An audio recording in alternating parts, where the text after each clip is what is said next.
1er août 1952. Non, c'est pas ça. 1er août 2020. Salut, c'est Diego, ça fait déjà 6 mois aujourd'hui que je suis sous testostérone. Alors pour fêter ça, pina colada. Là, je suis un peu seul en fait. Bon bah plutôt de l'eau alors. Il est donc l'heure pour moi de vous faire le bilan de mes 6 mois sous testostérone. Donc dans cette vidéo, je vais vous parler d'abord des changements physiques et ensuite de la perception des autres et donc de mes nouveaux ressentis dans les relations humaines et dans la rue par exemple. Numéro 1. Le premier effet que j'ai pu constater, et j'étais surpris que ça arrive aussi vite, c'était au bout de 1 ou 2 semaines, c'était l'apparition du diclite. Donc pour ceux qui connaissent pas le diclite, c'est le nom qu'on donne au clitoris qui grossit et grandit sous l'effet de la testostérone. Alors vous imaginez pas un truc monstrueux, en général ça reste assez minime, ça peut peut-être aller jusqu'à 3-4 cm chez certaines personnes, mais en général c'est plus aux alentours de quelques millimètres, voire 1 cm. Et donc le clitoris va plutôt prendre l'apparition d'un mini gland que d'un clitoris. Numéro 2. Numéro 2. Au bout de la 3e semaine, c'est la mue qui a commencé à se voir, avec ma voix qui commençait à se casser quand je cherchais un peu trop les aigus, en chantant par exemple. Ouais, c'était sympa, ouais. Et ensuite, les semaines et les mois passant, elle est devenue de plus en plus grave jusqu'à ce qu'elle est aujourd'hui. Salut, je m'appelle Diego et voici ma voix sans testostérone. Salut, je m'appelle Diego. Salut, moi c'est Diego. Salut, je m'appelle Diego. Salut, je m'appelle Diego et ça fait 1 mois que je suis sous testostérone. Salut, je m'appelle Diego. Salut, je m'appelle Diego. Salut, c'est Diego. Salut, je m'appelle Diego, je suis confiné et ça fait 2 mois aujourd'hui que je suis sous testostérone. Donc pour fêter ça, je sors. Ah, c'était ma sortie du jour. Salut, c'est Diego. Salut, c'est Diego. Salut, moi c'est Jean-Pierre. Salut, c'est Diego. Bon, il est minuit passé donc ça marche plus, mais du coup ça fait 3 mois et presque 1 jour que je suis sous testostérone. Salut, c'est Diego et aujourd'hui ça fait 4 mois que je suis sous testostérone. Salut, c'est Diego et ça fait 5 mois aujourd'hui que je suis sous testostérone. Salut, c'est Diego, il est 2h du mat donc je suis pas coiffé, mais ça fait 6 mois aujourd'hui que je suis sous testostérone. Numéro 3. Je n'ai plus mes règles, oui, vous pouvez me détester, oui. Ce sont des tampons, ils sont bio, c'est pour ça qu'ils sont longs. Je sais pas quoi faire de tout ça, moi. Non, mais ça me servira quand je serai en remise cet hiver. Oui, bon bah ça va. Bref, mes règles étaient déjà moins abondantes, mais elles se sont vraiment arrêtées au bout de 2 mois à peu près, parce que je suis passé de une demi-ampoule toutes les 2 semaines à une ampoule entière toutes les 3 semaines. Donc j'ai légèrement augmenté ma dose de testostérone. Numéro 4. Non. Je me suis remis à faire du sport quotidiennement pendant environ 2 mois et je me suis rendu compte que je prenais quand même plus facilement du muscle, notamment des épaules et des bras, et que je perdais un peu plus facilement des cuisses et des hanches qu'avant. Mais alors par contre attention, je prends plus facilement du ventre. Âme sensible s'abstenir, je vous mets 2-3 photos, on va voir un peu mon ventre et mes cuisses.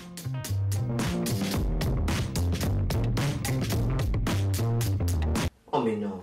Numéro 5. C'est un truc de malade. Au niveau de la pilosité, j'ai pas observé de grands changements, si ce n'est peut-être la ligne du nombril qui est apparue un peu plus dense et plus foncée qu'avant. Et puis j'ai un léger début de moustache, et puis le duvet, les petits poils au menton là qui deviennent un tout petit peu plus longs. Il faut être très proche pour le voir. J'ai l'impression aussi que mes cheveux sont un peu plus épais qu'avant et que ma ligne d'implantation a un peu reculé pour creuser ce qu'on appelle les golfs. La calvitie me guette. Bonjour, je suis la calvitie. Numéro 6. Y a pas grand chose à raser, monsieur. Depuis quelques temps, j'ai remarqué aussi que mes veines ressortent un peu plus. Alors c'est surtout après un effort ou quand j'ai un peu chaud, mais c'est quelque chose que je n'observais pas du tout avant, ou du moins pas à ce point-là. Oui, alors j'ai plus mes règles certes, mais mentalement j'ai quelque chose qui s'en rapproche un peu. Bien sûr on n'est pas tous pareils, mais personnellement quand j'avais mes règles, j'avais cette petite période où j'étais un peu à fleur de peau. J'étais beaucoup plus sensible, plus fragile, je pleurais des fois pour rien. On appelle ça d'ailleurs je crois le syndrome prémenstruel si je me trompe pas. Et bah quand je suis en fin d'injection ça me fait un peu pareil. C'est-à-dire que j'ai une injection toutes les 3 semaines, donc quand j'arrive au bout de mes 3 semaines et que j'attends la prochaine, logiquement j'ai sûrement un peu moins d'hormones dans le corps, et donc c'est vrai que je me sens un peu plus faible et puis un peu plus déprimé. Après voilà, c'est pas extrêmement grave, mais ça me rappelle un petit peu le bon vieux temps quand j'avais mes règles, voilà. Je plaisante, bien sûr, ça ne me manque pas du tout. Pardon monsieur. Oh zut, j'avais oublié le numéro 8. Je me suis rendu compte au bout du 5e mois que j'avais perdu des graisses du visage. Alors c'est certes grâce au sport, mais quand même les graisses du visage c'est quelque chose que je perdais pas aussi facilement avant, et que ma mâchoire était aussi devenue un peu plus carrée. Numéro 9. Alors pour l'instant je trouve pas ça très flagrant, mais c'est quand même un effet de la testostérone que j'avais oublié d'ailleurs de mentionner dans ma vidéo sur les effets de la testostérone. Mais j'ai remarqué ces dernières semaines que ma poitrine s'est légèrement atrophiée, c'est-à-dire qu'elle est devenue un peu moins ferme qu'avant et elle a peut-être légèrement rétréci. Donc je pense que ça va s'accentuer avec le temps, mais je comprends mieux en tout cas maintenant pourquoi la plupart des chirurgiens et chirurgiennes demandent à ce que leurs patients soient au minimum à 6 mois sous-T pour effectuer la mammectomie, parce que effectivement je pense que ça facilite un peu le travail. Mais concrètement tout ça, ça change quoi sur le regard des gens ?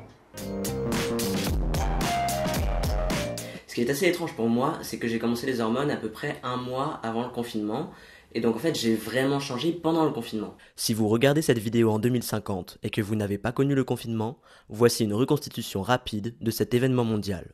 En 2020, le monde a été frappé par une pandémie, forçant les individus à rester enfermés chez eux au maximum pour limiter les risques de propagation du virus. Nous avons donc passé 2 mois à faire du ménage, manger des gâteaux, regarder Netflix, les informations, faire du sport, puis découvrir et redécouvrir nos jardins pour les plus chanceux, ou bien nos balcons pour les autres. Donc j'ai même pas pu voir l'évolution du regard des gens, c'est-à-dire que je suis passé de avant le confinement, tout le monde m'appelait madame, au déconfinement je suis ressorti, tout le monde m'appelait monsieur. C'est passé de l'un à l'autre sans transition. Mais je pense que les choses qui ont réellement changé la perception que les gens ont de moi, c'est ma voix, déjà qui est quand même beaucoup plus grave maintenant, et puis peut-être mon visage qui est un peu plus carré qu'avant. Et je crois que j'ai vraiment réalisé le changement dû à la testostérone cet été pendant ma dernière randonnée. En fait, tous les jours, je portais mon binder, alors que bon, c'est complètement déconseillé parce que je marchais de 8h à 23h, je portais mon binder tout le temps, donc c'est déjà beaucoup trop d'heures que ce qui est recommandé. En plus, en faisant un effort constant, c'est complètement déconseillé. Bref, au bout d'une semaine, j'ai dit là c'est bon, je peux plus. En plus, il fait super chaud, je commence à avoir mal au dos, du mal à respirer, etc. Du coup, je me suis dit bon, allez, c'est bon, aujourd'hui, je mets une brassière. Mais bon, il faisait très chaud, donc j'ai mis une brassière, mais j'étais en débardeur, donc je me suis dit c'est bon, ça va se voir, les gens ils vont voir que ça. Enfin, comment tu veux qu'on m'appelle monsieur avec ça? Et pourtant, j'étais moi-même choqué, mais cette journée-là, je suis allé dans une épicerie, dans un restaurant, dans une brasserie, et absolument personne, mais personne, ne m'a appelé ni madame, ni mademoiselle, ni quoi que ce soit d'autre. Toute la journée, on m'a répété des monsieur, des jeunes hommes, des ils. Moi-même, j'étais complètement étonné, je me suis dit, ok, donc on est arrivé à un stade où ma voix et mon apparence sont suffisamment masculines, selon les critères, pour que finalement ma poitrine disparaisse un peu aux yeux des gens. Bon, il n'empêche que je suis quand même plus à l'aise avec mon binder. En dehors de ça, ce qui a changé aussi, c'est le regard des gens dans la rue, particulièrement des hommes en général. Disons que pour caricaturer, je suis passé de ça. Oh, ok. Mademoiselle. Bonjour. Ça va bien? Tu fais quoi? No speak French. À ça.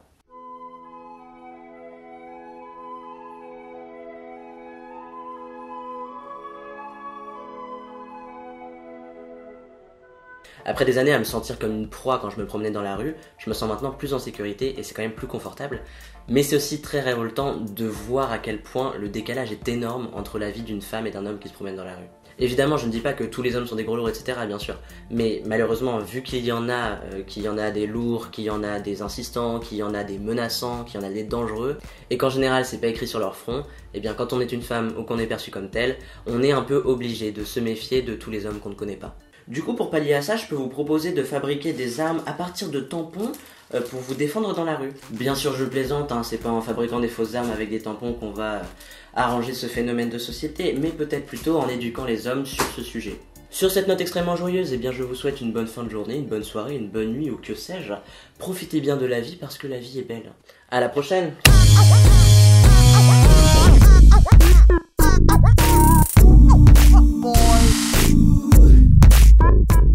Si vous êtes encore là et que vous avez envie de traîner un peu plus sur YouTube, je peux vous conseiller d'aller faire un tour sur la chaîne de Louise Lucas, qui réalise en ce moment une série documentaire sur l'adolescence.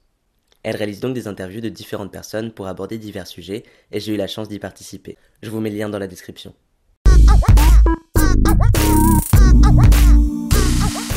Papa. Non, sans casquette parce qu'en plus je viens de parler de la calvitie, alors la transition est bonne. Plus proche, encore. Numéro 6. Je devrais peut-être sourire, non? Tu veux la refaire? Ouais. Numéro 6. Il n'y a pas grand chose à raser, monsieur. Ah bon? C'est bon, oui. Merci, papa.